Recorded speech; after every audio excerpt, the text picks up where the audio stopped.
Introvertendo, um podcast onde autistas conversam.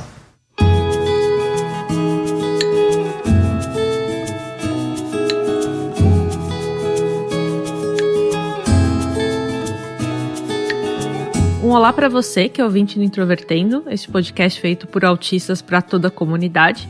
Meu nome é Thaís Mosken, eu sou autista, trabalho como administradora de sistemas e tenho hoje 31 anos. E eu vou ser host desse episódio em que a gente vai falar um pouco sobre o desenvolvimento de habilidades sociais. Eu sou William Timura, sou professor de metodologia científica, também pesquiso tecnologias voltadas para o autismo e também sou autista. E habilidades sociais são cruciais para qualquer tipo de atividade ou profissão que você queira seguir na vida.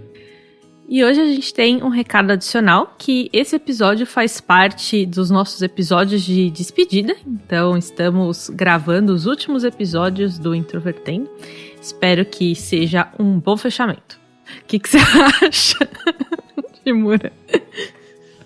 Olha, eu não faço a mínima ideia também. Eu não tava nem sabendo que o Introvertendo tava acabando, na verdade, acabei de descobrir. Como assim? Ok. Bom, então, acabei de te dar essa notícia. Eu achava que todo mundo tava sabendo. O Introvertendo é um podcast feito por autistas com a produção da Super Player & Company. E para começar essa conversa, a gente vai falar um pouco sobre a diferenciação dos níveis, por assim dizer, de habilidades sociais. Exatamente, eu acho que é importante, quando a gente fala sobre autismo, na verdade, em geral, não necessariamente quando a gente fala somente sobre habilidades sociais, de diferenciar um pouco, pelo menos topograficamente falando, vamos dizer assim, do que estamos falando, né, quando falamos sobre casos de autismo de nível de suporte 1, ou 2, ou 3, né, mais ou menos, é claro, né? Não necessariamente há como fazer uma divisão tão acurada assim entre esses níveis de suporte, mas acho importante aqui a gente entender, né, que em um lado do espectro existem habilidades sociais que, por exemplo, fazem parte dos programas de intervenção, inclusive muitas vezes dizer oi, por exemplo, né, cumprimentar, tomar uma iniciativa para brincar ou interagir com uma pessoa, pedir desculpas, por exemplo, e até a outra ponta do espectro, vamos dizer assim, que seriam mais ou menos paralelo ao que o empreendedorismo chama de, entre aspas, soft skills, né? Ou seja, habilidades muito mais complexas de como você se comporta em uma entrevista de emprego, conseguindo sentir e mensurar o que, entre aspas, é adequado ou inadequado naquele contexto, naquele momento. Ao entregar uma notícia triste a alguém, qual é uma forma que você consegue, de uma maneira sutil, ir escalando e desdobrando o relato que vai deixar essa pessoa triste, ao mesmo tempo oferecer apoio a ela de uma forma empática e realmente acolhedora. E é claro, sem falar que também temos as trollagens, vamos assim dizer, né, e o uso de ironia e conseguir mensurar o que é adequado, a que nível é adequado você fazer uma brincadeira ou não com um colega mais próximo, um amigo mais próximo ou alguém que você acabou de conhecer. Essas são apenas algumas das habilidades sociais, vamos dizer assim, né, que a gente consegue listar aqui em um rápido pensamento. E dado que no autismo nós temos casos de autistas que justamente vão ter um déficit mais expressivo no uso da linguagem de forma funcional, é claro que habilidades sociais para esses casos vão, por natureza, né, pela própria definição, diferir um pouco do que, por vezes, as pessoas em geral chamam de habilidades sociais, já imaginando alguém realmente numa festa, por exemplo, abraçando as pessoas, fazendo amigos e coisas do tipo. Então esse foi o primeiro apanhado, vamos dizer assim, de informação sobre habilidades sociais para a gente conseguir mais ou menos definir, né, do que a gente está falando quando a gente fala sobre habilidades sociais. É claro que creio que inevitavelmente a gente vai acabar pendendo um pouco para esse nível mais de suporte aqui, né, nesse nosso podcast hoje, né, Thaís? Pois, afinal de contas, vamos falar das nossas experiências pessoais e etc., o que se relaciona, né, um pouco mais com esse nível 1 de suporte, né, e não necessariamente tanto com o nível 3 de suporte. E é bem importante, aproveitando esses exemplos, diferenciar então que você ter habilidades sociais para alguns objetivos específicos ou para algumas situações não quer dizer que você seja uma pessoa extrovertida.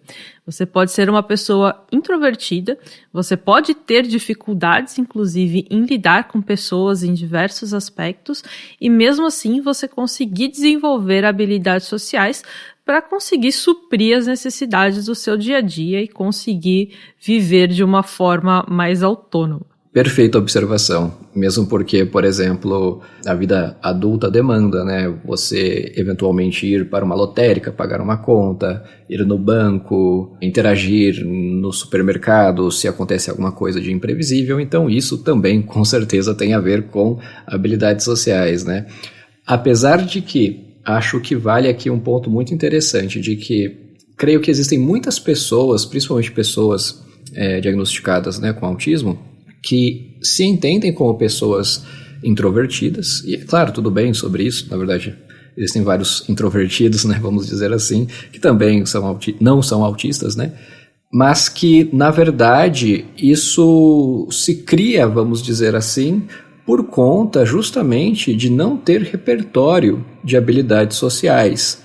Então, por exemplo, é muito comum, principalmente na adolescência, um caso clássico, vamos dizer assim, infelizmente, né, de bullying na escola com adolescente autista, e aí ele diz que, eu não gosto de amigos, eu prefiro ficar em casa, não gosto de festas e etc. Mas, ao mesmo tempo, não necessariamente é por conta de ser uma pessoa introvertida, vamos assim dizer, mas sim porque ele já havia tentado antes, no passado, 1 ou 2 festas, e as experiências foram tão frustrantes para ele, a tal ponto de que, poxa, se festa é igual a isso, se festa é igual a não conseguir conversar, não entender o que está acontecendo, as pessoas gritarem, você sabe se você não sabe nem por que você não consegue nem entender o que está acontecendo ali naquele ambiente. Então, logo, eu não vou gostar de festas, mas às vezes também, se esse mesmo sujeito, 2, 3 anos à frente, conforme ele adquirir um mínimo de repertório, de pré-requisitos, vamos dizer assim, de habilidades sociais, pode ser que ele vá tentar ir na festa, naquele mesmo contexto, ou contexto semelhante, né, a esses do passado que antes ele não gostou, e que, na verdade, no início da vida adulta ele descobre, poxa, não, na verdade eu gosto disso, agora estou conseguindo entender, eu peguei mais o jeito, agora eu consegui ver a graça nisso e assim por diante. É claro que aqui eu dei um exemplo de festa, né? Mas eu creio que tanto para autistas e não autistas, muitas vezes a gente acaba evitando coisas que não necessariamente a gente consegue lidar bem com, né? E no caso de habilidades sociais, interações sociais e contextos de interação em grupo, pode ser que também seja o caso para algumas pessoas. Eu acho importante ressaltar isso também. E dentro disso, a gente também tem que pensar em quais são os objetivos de cada uma dessas interações que a gente tem. Não que obrigatoriamente todas as pessoas pensem sobre isso, mas normalmente eu, pelo menos, se tenho dificuldade em alguma coisa, eu entender o que eu quero aprender exatamente me dá um direcionamento do que eu vou estudar, do que eu vou pesquisar para conseguir suprir aquela dificuldade, né? Então, usando o exemplo da festa novamente, qual é o objetivo com a festa? É conhecer pessoas, é aproveitar o ambiente, aproveitar a música, aproveitar a comida, ou você, por exemplo, participar de um evento porque isso é importante para outra pessoa. Então a gente pode começar a entrar em níveis de complexidade um pouco maiores ao se definir esse objetivo. E o que eu acho importante nisso é que, por exemplo, se você entende que seu objetivo ali é conhecer outras pessoas, então a pesquisa vai ser muito mais no sentido, a pesquisa ou estudo, ou se você precisar fazê-los, né? Vai ser muito mais no sentido de como eu interajo com essas outras pessoas nesse ambiente.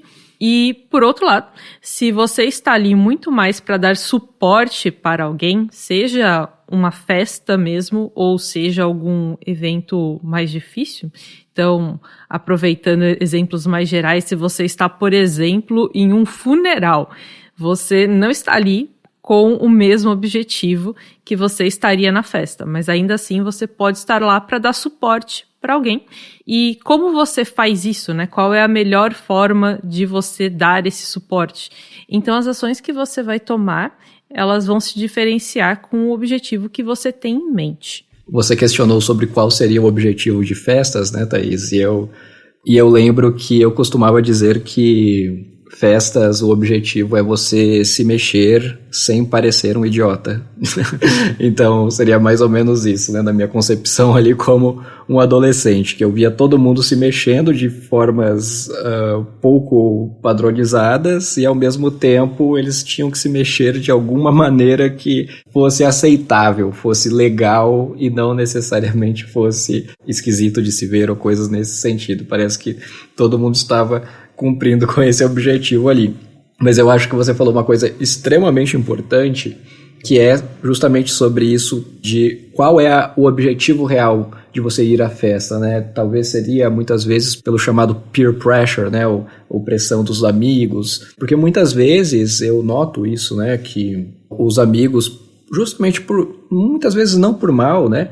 Mas por quererem estar próximos, ou enfim, né? Essa é uma forma de alguma forma também validar vínculos, suponho eu, né, para muitas pessoas, de desfrutar e compartilhar momentos que são significativos, né, vamos dizer assim, para eles. Então, por exemplo, se determinado show, por exemplo, vai ser algo muito legal, muito importante, já existe toda uma expectativa social sobre aquele show, a cidade inteira já está sabendo, e aí, é claro, os seus amigos também, justamente para validar mais e aproximar mais esse vínculo, fazem questão da sua presença lá. E caso você não queira, seja por você ser uma pessoa introvertida, ou seja lá qual for o motivo, muitas vezes acaba infelizmente vindo uma cobrança, às vezes uma cobrança até não saudável, muitas vezes uma cobrança chata, né, das pessoas em volta, ao fazer essa pressão para que você vá de fato, e aí no final das contas às vezes você só vai para agradar alguém, ou seus amigos, ou não destoar tanto, vamos dizer assim, do padrão do grupo, né? Ou seja, se todo mundo vai, se todo mundo faz aquilo, se todo mundo socializa daquele jeito, se todo mundo interage daquele jeito, você também vai minimamente tentar copiar ali para não parecer tão chamativo e, por consequência, ser submetido a situações mais custosas socialmente falando ainda, né? E quando a gente fala ainda dessa questão de objetivo, por exemplo, se mexer sem parecer idiota nunca foi um dos objetivos que eu estudei. Então, eu não sei estar em uma festa e me mexer sem parecer idiota, caso eu queira tentar dançar. Mas, por outro lado, uma das situações em que eu acabei estudando para ver como eu interagia melhor com as outras pessoas, para aquilo especificamente, é a questão de trabalho em grupo. Eu sempre fui ruim em trabalhos em grupos, no aspecto de que eu tinha dificuldade em lidar com o grupo em si. Então, ou eu me isolava, ou eu fazia tudo sozinha, ou eu não entendia o que as pessoas estavam fazendo. Então, tem várias situações, e a gente teve inclusive um episódio sobre trabalhos em grupo, falando sobre essas dificuldades.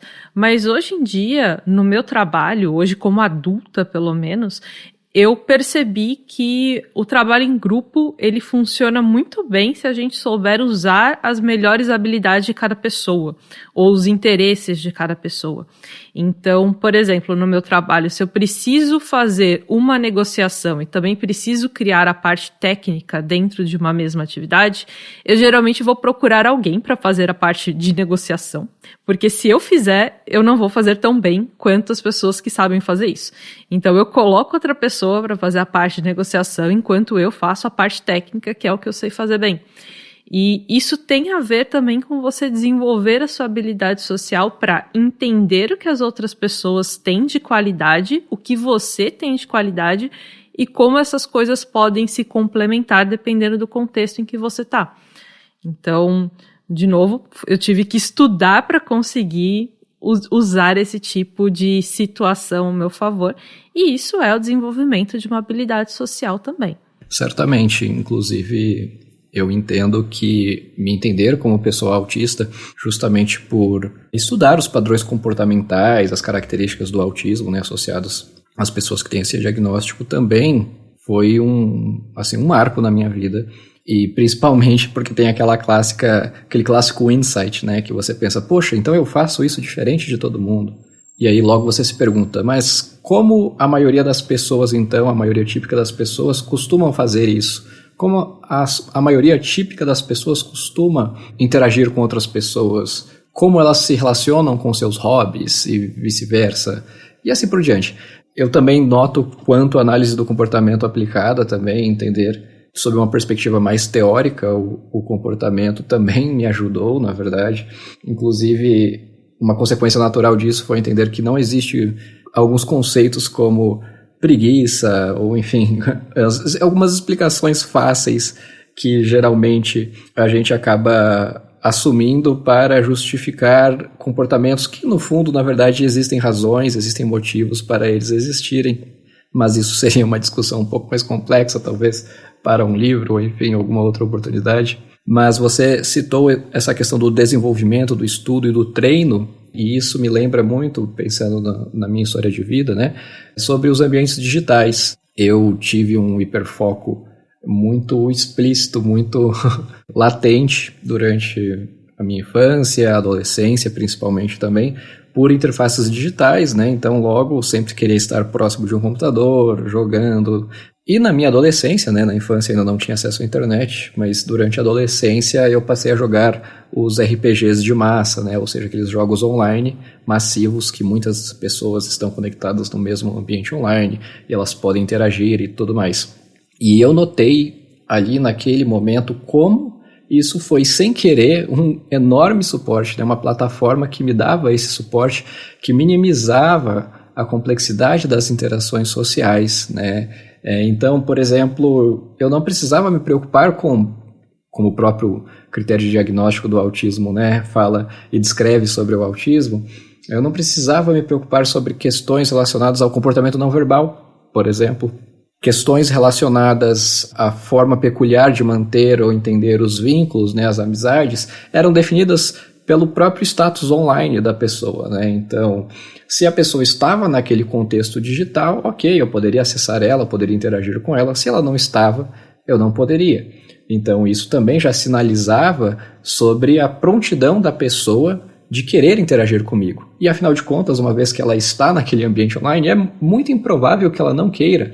Afinal de contas, todo aquele ambiente digital de jogo é delineado para que os players, né, os jogadores, tenham objetivos em comum. Então, por consequência, a socialização acaba ficando muito mais fácil. Não que, na verdade, na minha interpretação, a socialização numa festa seja, na verdade, tão difícil assim quanto a gente pensa. É claro que quando a gente pensa em interação social, pensa numa interação social, muita socialização, vamos dizer assim, né? Muitas pessoas, muito barulho, etc. É lógico que você vai pensar em festa. E logo alguém pode pensar que isso é complexo. E sim, pode ser complexo para autistas por diversas questões, principalmente sensoriais, né?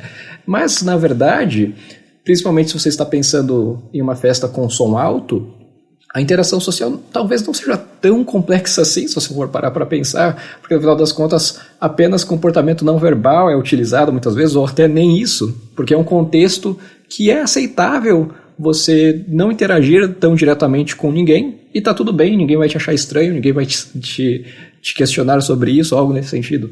Então, também existem outras regras no contexto de festa, assim como também existem outras regras, né, de socialização no contexto de ambiente digital. E no meu caso, principalmente por conta da minha alta motivação estar ali, né, naquele ambiente, e ter um relativo sucesso em conseguir jogar o jogo bem e tudo mais, e conseguir ajudar outros jogadores, isso certamente foi uma porta gigantesca para o desenvolvimento e treinamento de habilidades sociais, né?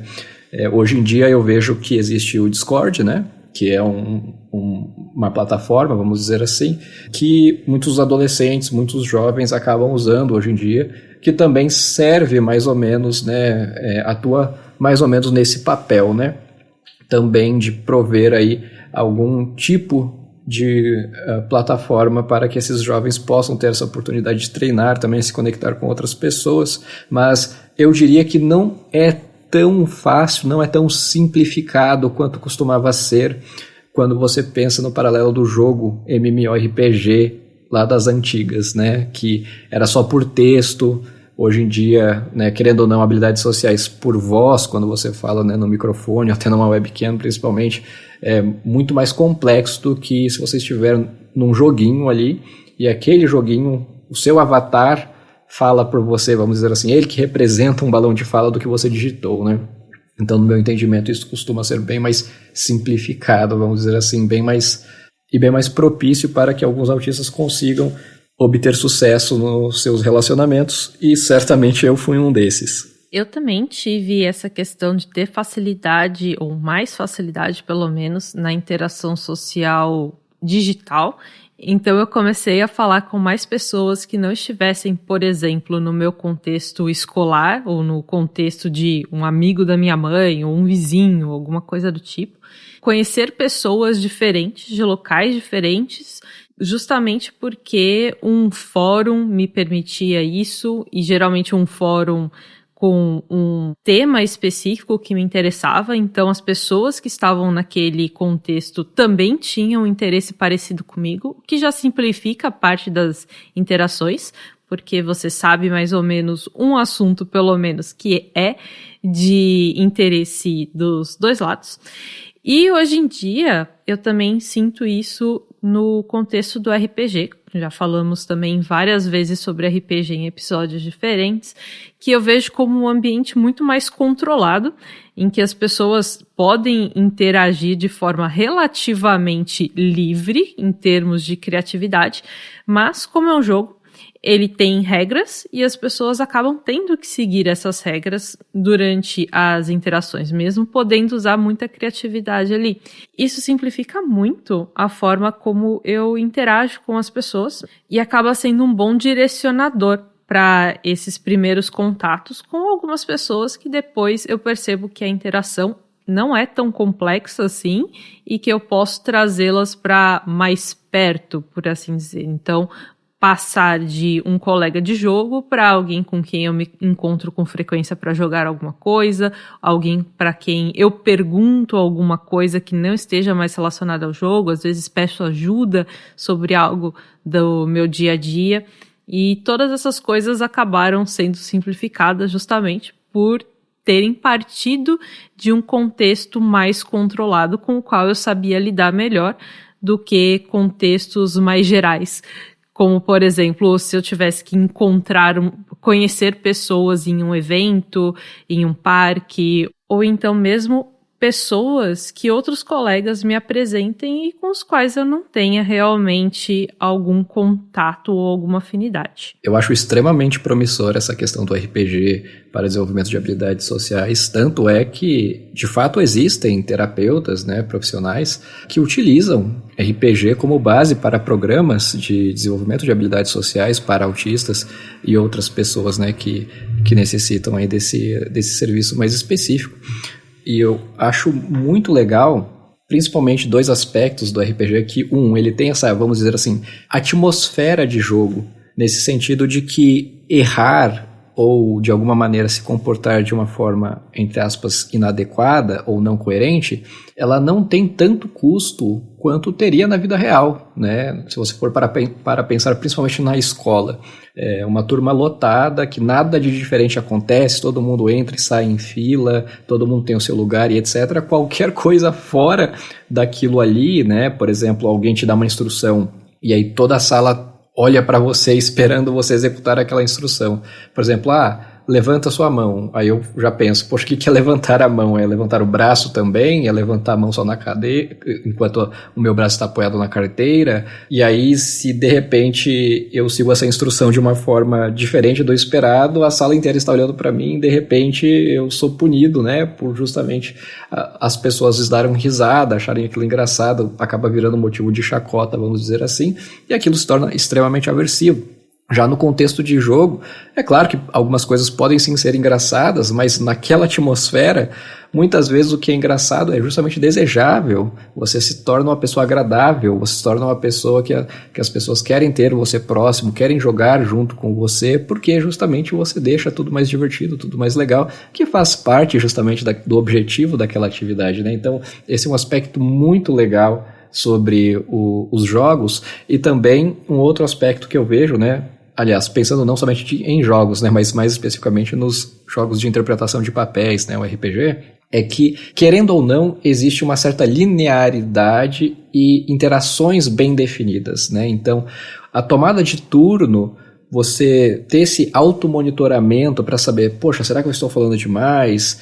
Às vezes você fala demais e nem percebe, muitas vezes, né? Ou às vezes você fala de menos e aí você acaba participando pouco. Cabe ao mestre, né, a pessoa que está, vamos dizer, fazendo essa gestão aí, né, do grupo que está jogando RPG, cabe a ele identificar isso também e conseguir gerar essas oportunidades de interação, né, e isso acaba também contribuindo para o jogador ali, possivelmente um autista que está treinando suas habilidades sociais, de conseguir entender melhor e conseguir se adaptar melhor a como que funciona essas tomadas de turno, essas trocas de turno, e até mesmo porque as próprias pessoas que estão na roda do RPG vão ajudar ele, né, se houver alguma dificuldade ali, a ele conseguir entender quando ele estiver falando demais, quando ele estiver falando fora do turno dele, quando ele estiver, por exemplo, desrespeitando alguma regra do jogo, ou até mesmo sendo grosseiro, o feedback vai ser imediato. Diferentemente da vida real, que muitas vezes o feedback não é tão explícito, não é tão claro e não é tão imediato. Pode ser que você esteja sendo desagradável com alguém sem querer, por exemplo, você está falando alto, ou você está falando um monte para a pessoa, só que aí a pessoa, de certa forma, tem alguma relação com você, talvez seja o seu colega, talvez conheça algum familiar seu, algo nesse sentido, e aí ela fica sem jeito de dizer para você que você está incomodando, que na verdade ela não queria estar ouvindo sobre aquilo, ou algo nesse sentido.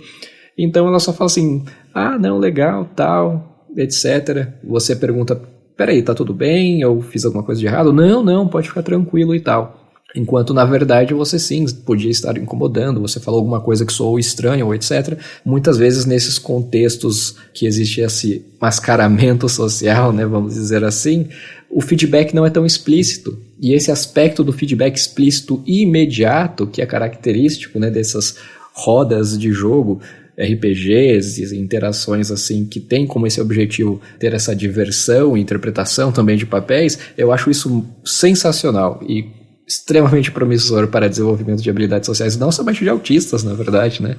Além, é claro, de outras habilidades aí, né, como a imaginação, criatividade, enfim, mas este não é um episódio de propaganda de RPG, né? Podia ser, mas não é. E eu acho essa questão de feedback realmente muito importante.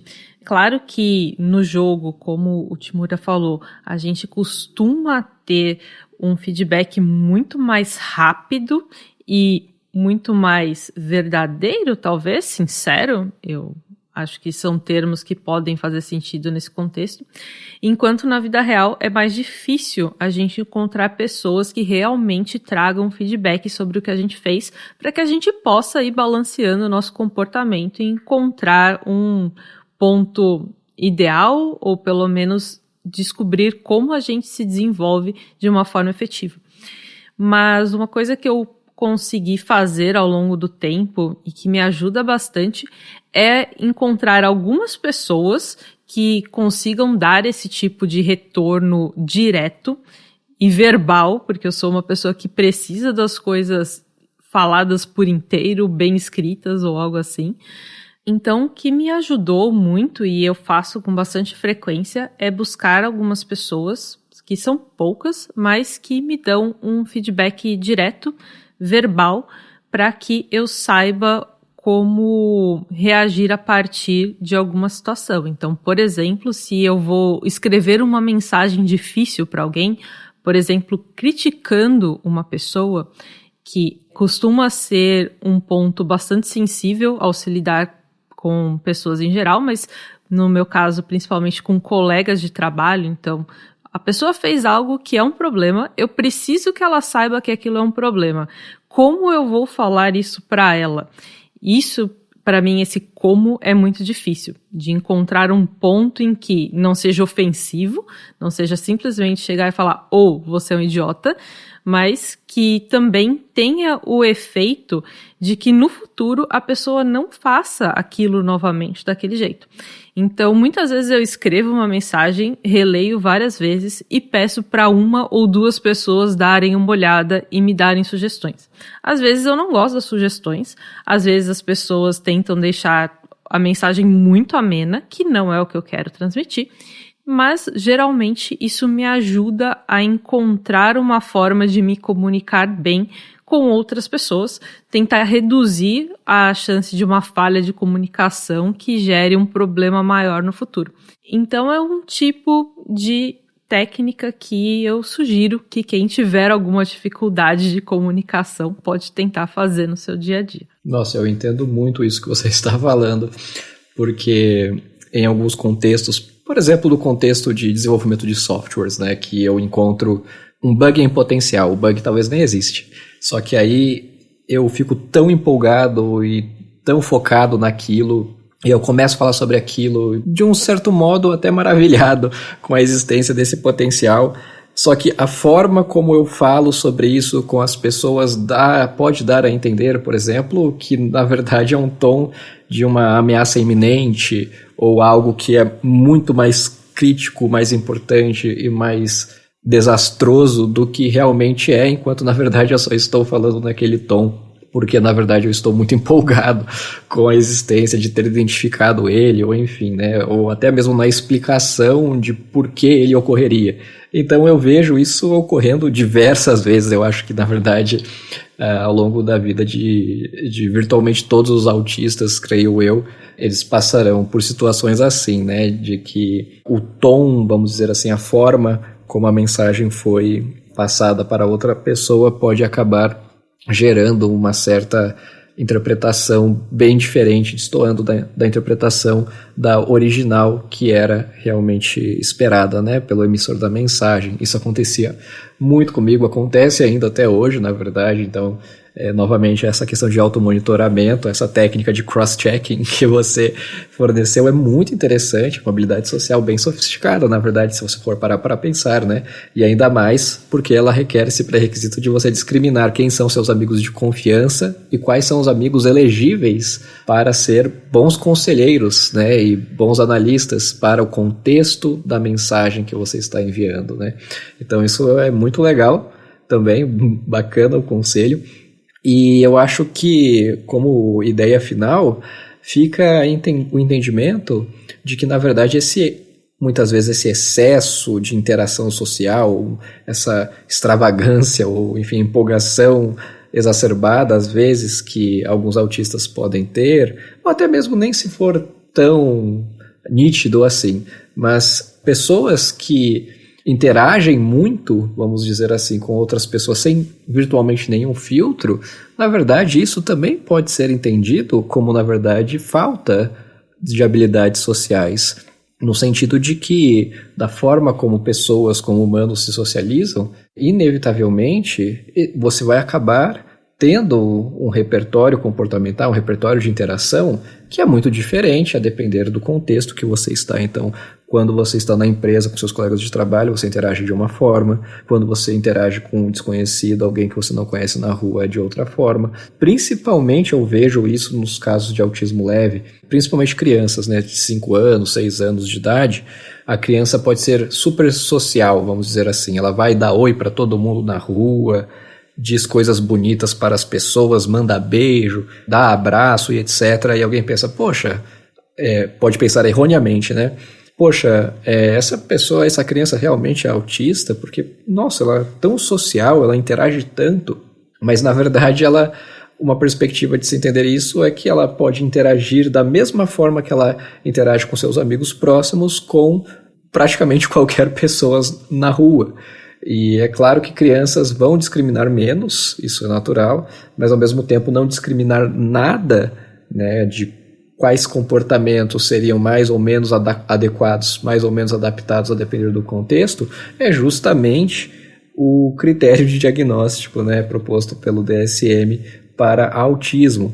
Então, essa ideia de que excesso de interação social também pode ocorrer por conta de déficits de habilidade social é muito importante da gente pensar e sempre se lembrar, na verdade, né? Isso não somente para autistas, na verdade, né? Mas para pessoas com ansiedade ou, enfim, alguma outra condição, que, na verdade, se socializar, abrir toda a sua vida ou etc., para qualquer pessoa indiscriminadamente, pode ter relação, sim, com uma falta de sofisticação nas suas habilidades sociais.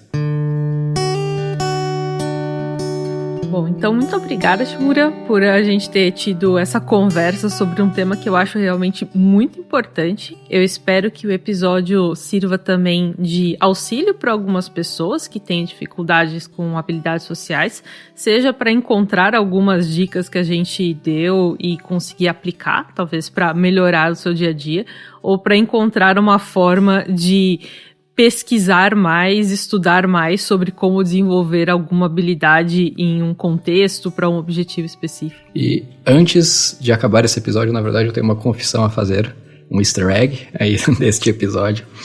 No início dele, a Thaís, né, me perguntou o que eu poderia agregar da mensagem de despedida, da citação, né, de despedida, da turnê de despedida do Introvertendo. E eu disse a ela, poxa, sério, não sei, eu nem sabia que o Introvertendo estava acabando. E aí ela disse, nossa, sério? Como assim? Eu pensei que todo mundo estava já sabendo.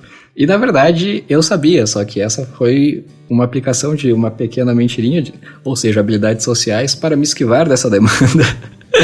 Mas foi por um bom propósito, afinal de contas, é um episódio de habilidades sociais e eu imaginei que isso seria útil para ele. Então, me desculpe pela mentira, Thaís, mas sim, eu sabia que o Introvertendo estava acabando. Esse é um dos últimos episódios do Introvertendo. Espero que vocês tenham gostado e aproveitado aí sobre as nossas reflexões relacionadas a habilidades sociais. Mas então, você falou isso para não ter que gravar nada lá no início, é isso? Exatamente. Para ter essa esquiva. Ok, aceito. Se fosse eu, é que eu teria feito de forma mais direta, né? Eu teria falado, eu não sei o que falar nessa parte, pode gravar aí, se eu tiver ideia eu falo depois. Eu quis dar uma dramatizada, né, pra ter uma... Entendi, usar como exemplo, easter egg, ok. Exatamente. Ok, foi uma boa ideia. E muito obrigada por todo mundo que nos ouviu. Espero que vocês gostem dos nossos últimos episódios e até mais. No próximo episódio... E a gente tem um problema que do autismo, o espectro é gigantesco, sendo que você tem da pessoa que tem altas habilidades, superdotação, até a pessoa que precisa de ajuda para as tarefas mais básicas.